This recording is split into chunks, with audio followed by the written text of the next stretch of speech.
আসসালামু আলাইকুম। ইহদিনা কিচেনের সবাইকে স্বাগতম জানিয়ে শুরু করছি আজকের একটি নতুন রেসিপি। আজকে আমার রেসিপিটা হলো বাঁধাকপি আর মসুর ডালের পকোড়া। আপনারা নিশ্চয় আগে এই পকোড়া বানিয়ে খেয়েছেন। যেহেতু আজকে আমি যেভাবে পকোড়াগুলি বানিয়েছি এইভাবে একবার বানিয়ে ট্রাই করতে পারেন। পকোড়াগুলি অনেকটাই মুসমুসে হয় আর খেতেও অনেকটাই সুস্বাদু হয়। এইভাবে পকোড়া বানালে ছোট বড় সবাই অনেকটাই পছন্দ করে থাকে, যেহেতু পাকোড়াগুলো অনেকটাই মুসমুসে হয়। ইভিনিং টাইম এই পাকোড়াগুলো বানিয়ে আপনারা খেতে পারেন। তাহলে চলুন বেশি কথা না বাড়িয়ে মূল ভিডিওতে আমরা চলে যাই। এখানে আমি একটা ছোট সাইজের বাঁধাকপি আমি কেটে সুন্দর করে ধুয়ে আমি পরিষ্কার করে নিয়েছি। এরপর দিয়ে দেবো এখানে আমি পরিমাণ মতো লবণ। লবণটা দিয়ে এটাকে আমি ভালো করে এভাবে মাখিয়ে নেব। দেখতেই পাচ্ছেন এটাকে মাখাতে আর যে পানিটা ছিল সে পানিটা বের হয়ে গিয়েছে। এখন আমি এটাকে পরিষ্কার করে ধুয়ে নেব। পরিষ্কার করে ধুয়ে নেওয়ার পর আমি আরও একটা বোলের মধ্যে এগুলি আমি উঠিয়ে নেব। সবগুলি বাঁধাকপি আমি এখানে পানি ঝরিয়ে উঠিয়ে নেব। তো আমার উঠিয়ে নেওয়া হয়ে গিয়েছে। এখন আমি এখানে দিয়ে দেব মসুর ডাল। মসুর ডালটা আমি আগে থেকেই বেটে রেখেছিলাম। তো এখন পেঁয়াজ কুচি দিয়ে দিলাম, কাঁচা লঙ্কা দিয়ে দিলাম, লঙ্কা গুঁড়ো, হলুদ গুঁড়ো, জিরার গুঁড়ো, পরিমাণ মতো লবণ, আর দিয়ে দেবো এখানে আমি চালের গুঁড়ো 3 টেবিল চামচ আমি চালের গুঁড়ো দিয়ে দেব। আর দিয়ে দেবো আমি এখানে বেসন। চালের গুঁড়োটা দিলে অনেকটাই মুসমুসে হয়, তাই আমি চালের গুঁড়োটা দিয়ে দিলাম। আপনারা চাইলে এটা বাদও দিতে পারেন। তো আমার পাত্রটা ছোটো হয়ে গেছে, সেজন্য আমি বড় সাইজের একটা পাত্রের মাঝে এগুলি নিয়ে নিলাম মাখানোর জন্য। সবগুলি আমি একসাথে এইভাবে মাখিয়ে নিব।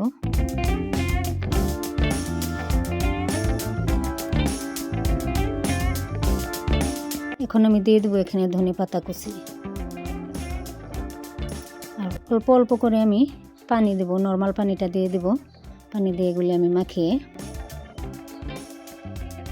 একটা ডো তৈরি করে নেব। ডোটা আমি একদম নরম রাখবো।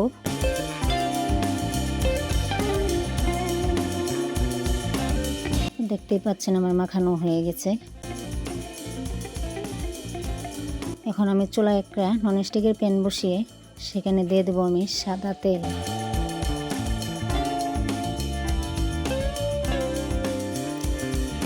তেলটা গরম হওয়া পর্যন্ত আমি অপেক্ষা করব। তো এখন গরমই হয়ে গিয়েছে, আমি পাকোড়াগুলি একে একে দিয়ে দেব।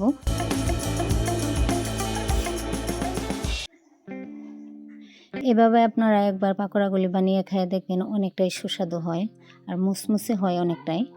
বেশিরভাগ দেখা যায় বাঁধাকপির পাকোড়া একদম নরম হয়ে যায়, কিন্তু আমার পাকোড়াগুলি একদম মুসমুসে হয়ে গিয়েছে।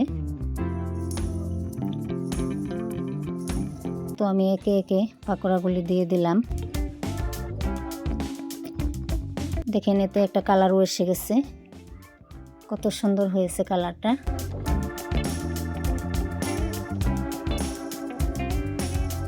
যারা যারা এই পাকোড়াগুলি বানাতে পারেন না বা ভাবতেছেন বানাবো কিভাবে, তারা এই ভিডিওটা দেখে দেখে বানিয়ে নিতে পারেন। তো আমি এখন এগুলি উল্টিয়ে দিব।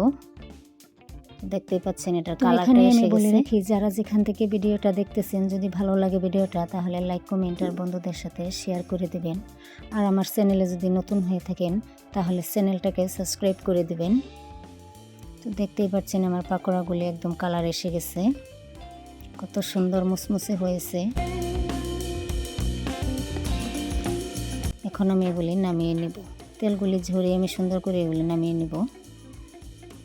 এইভাবে পাকোড়া বানিয়ে দিলে যে একবার খাবে সে বারবার খেতে চাইবে। অনেকটাই মুসমুসে হয় আর খুব সুস্বাদু হয়।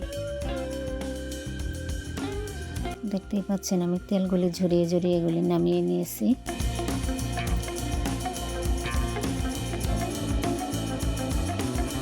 তো আবারও আমি একইভাবে আরও কয়েকটা পাকোড়া এখানে দিয়ে দেব আপনাদের দেখার সুবিধার জন্য। তো এগুলি আমি একইভাবে ভেজে নিব। দেখতেই পাচ্ছেন এটাতেও কালার এসে গেছে। এভাবে আমি উল্টিয়ে উল্টিয়ে দিব।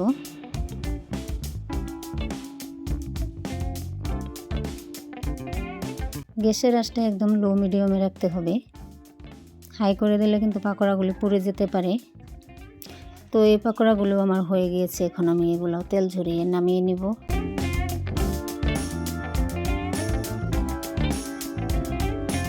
হাতে মাত্র 10 মিনিট সময় থাকলে এই পাকোড়াগুলি আপনারা ঘরে খুব সহজভাবে আর কম উপকরণে বানিয়ে নিতে পারেন। এখন আমার সবগুলি ভাজা হয়ে গিয়েছে, আমি এখন নামিয়ে একটা পাত্রের মাঝে রেখে দেব। দেখতেই পাচ্ছেন পাকোড়াগুলো কত সুন্দর হয়েছে। তো আপনাদেরকে একটা আমি ভেঙে দেখিয়ে দিই, দেখেন এর ভিতরটাও কত সুন্দর হয়েছে। এভাবে আপনারা পাকোড়া বানিয়ে বাড়িতে ট্রাই করতে পারেন, খুব সহজ হবে।